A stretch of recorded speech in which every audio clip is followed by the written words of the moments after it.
This video was created for those that live in marginalized neighborhoods throughout the United States. It was created to create an understanding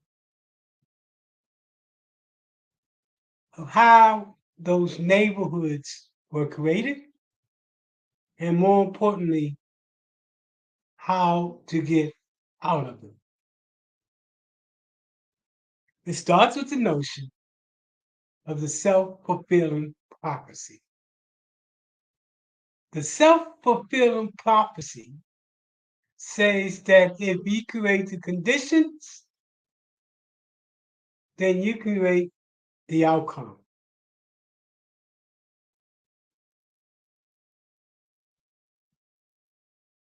This video focuses on the self-fulfilling prophecy and how to reverse it.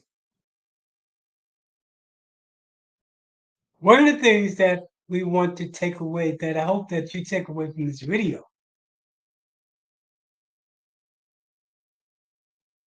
is that you can and you do have the talent necessary to change your condition. So let's start with the video, and I'll come in on the other side. Self-fulfilling prophecy.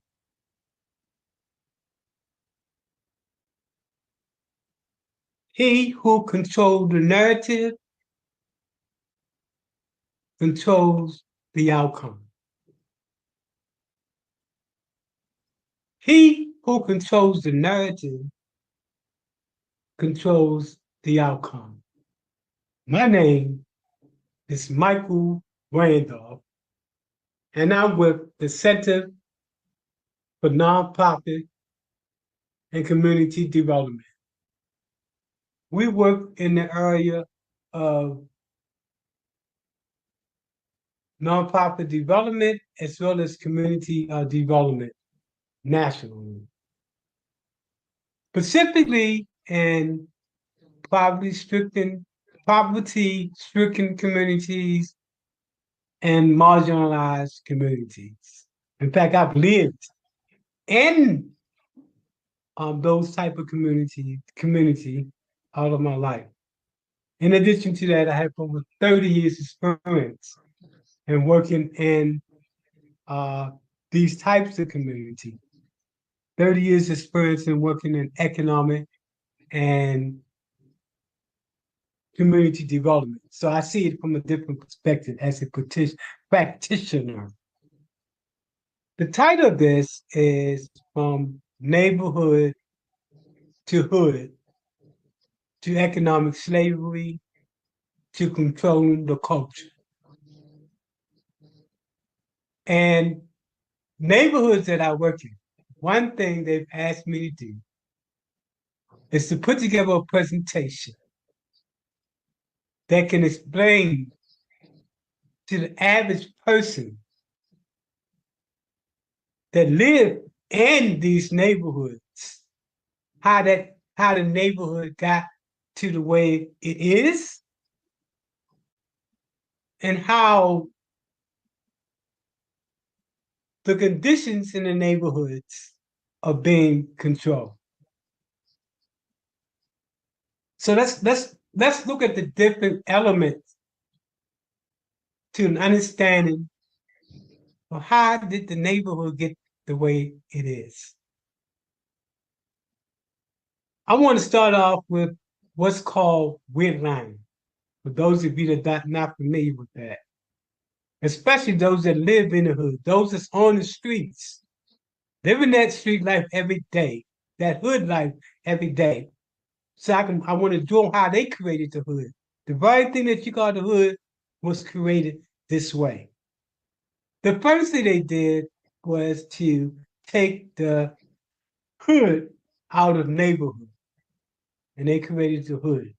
And this is the way they created the hood. The first thing was to redline it. What do we mean by redlining?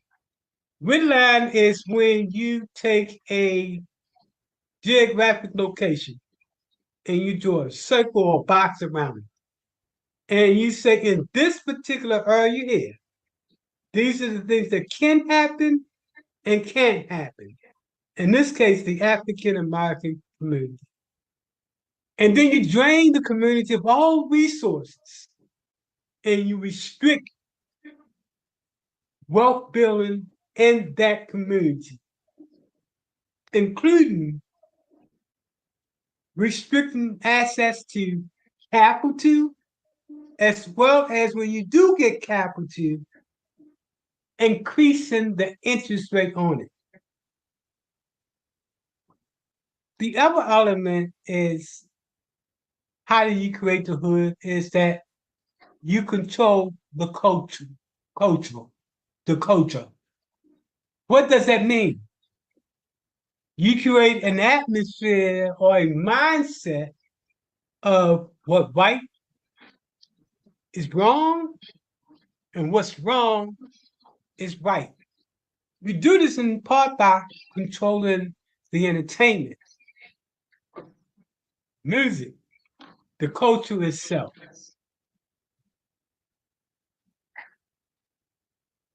You do this by creating a pool, a flood of guns and drugs and hopelessness into the community. And it's that hopelessness that breaks you up.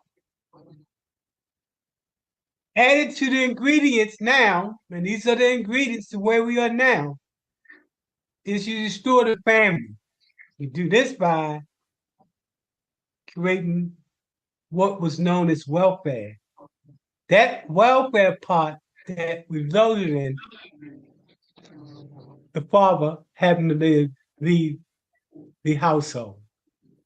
And from the broke up from the family, it's the broke up of the community and the creation of the hood. And when you created the hood, you then criminalize the community. That is, there's a mindset that the only way that you can make it out is through crime.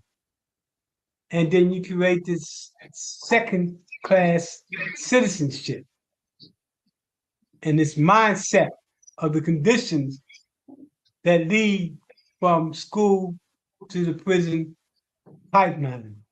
This is part of the self-fulfilling prophecy.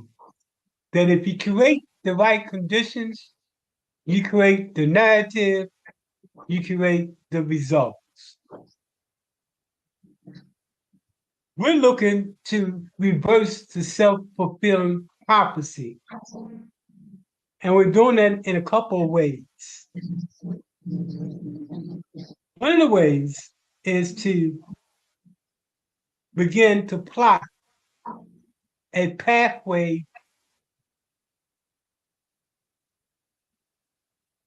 towards reimagining and reinvesting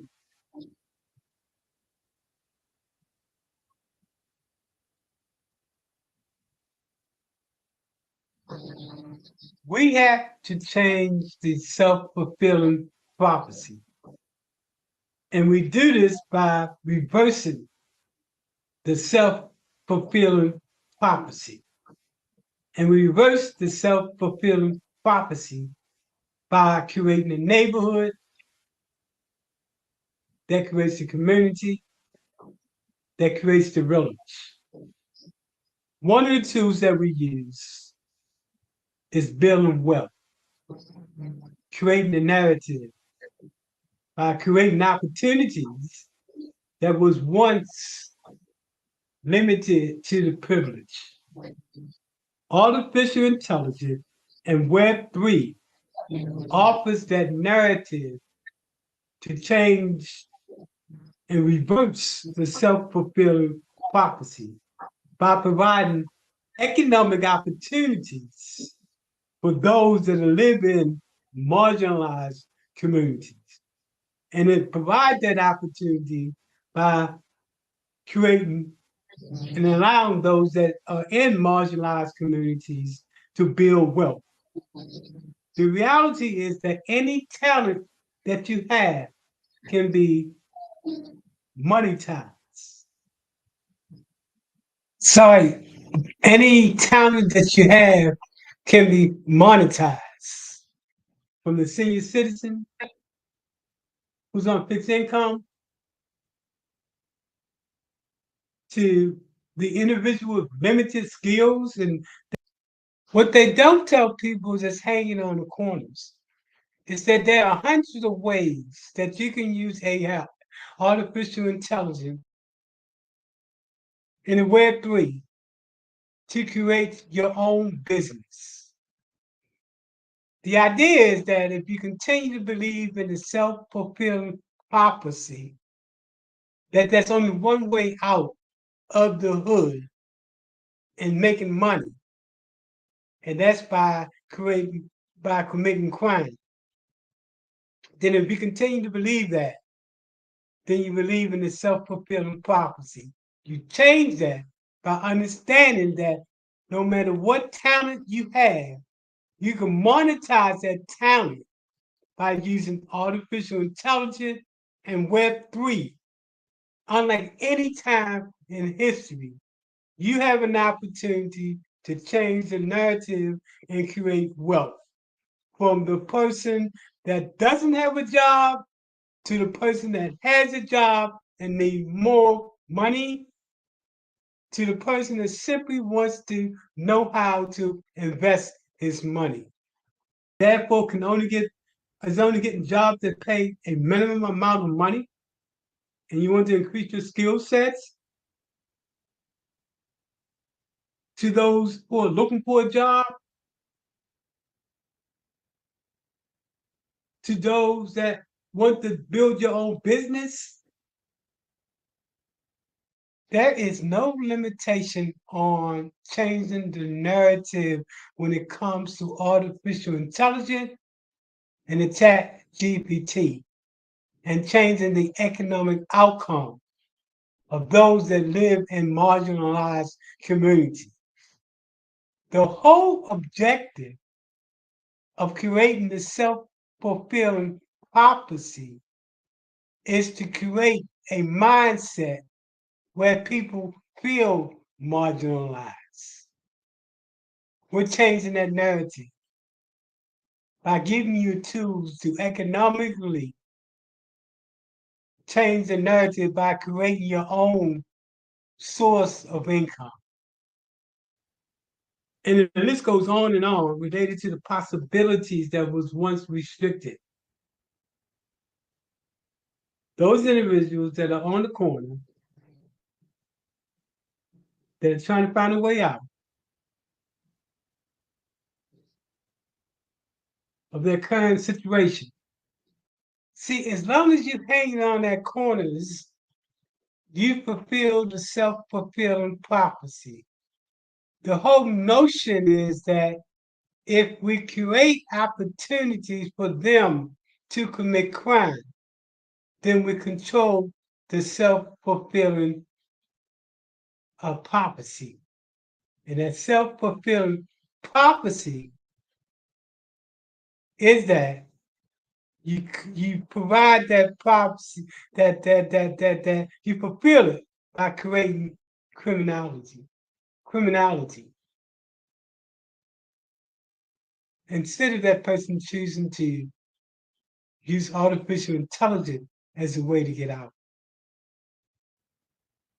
And which they jeopardize that freedom every day because they have no choice but to continue to follow the self-fulfilling prophecy. Artificial intelligence and Web3 offers that opportunity to change the narrative. That being said, I just want to bring it home again, and I've been asked to give this presentation because so many people are hanging on those corners and they don't understand that the corners was created by somebody other than you. and that everything you do is dictated and been planned for you to do. As long as you hang on those corners, those that are part of the self-fulfilling prophecy sets back. See, they get joy out of your misery. They created the condition for you to be miserable, and they set back and they get paid and they get joy. We have to stop the self fulfilling prophecy by creating opportunities for people to increase their economic opportunities. So, in other words, to increase their wealth. That's how we reverse the self fulfilling prophecy by letting people know there are opportunities to create a pathway to success so that you can keep your freedom. It's a self fulfilling prophecy that if you create the conditions, the narrative, you create the result. And you just set back and the cycle repeats itself. We have to break the cycle. We have to reverse the self fulfilling prophecy. Artificial intelligence, the Web3 are this one tool that can change the whole narrative.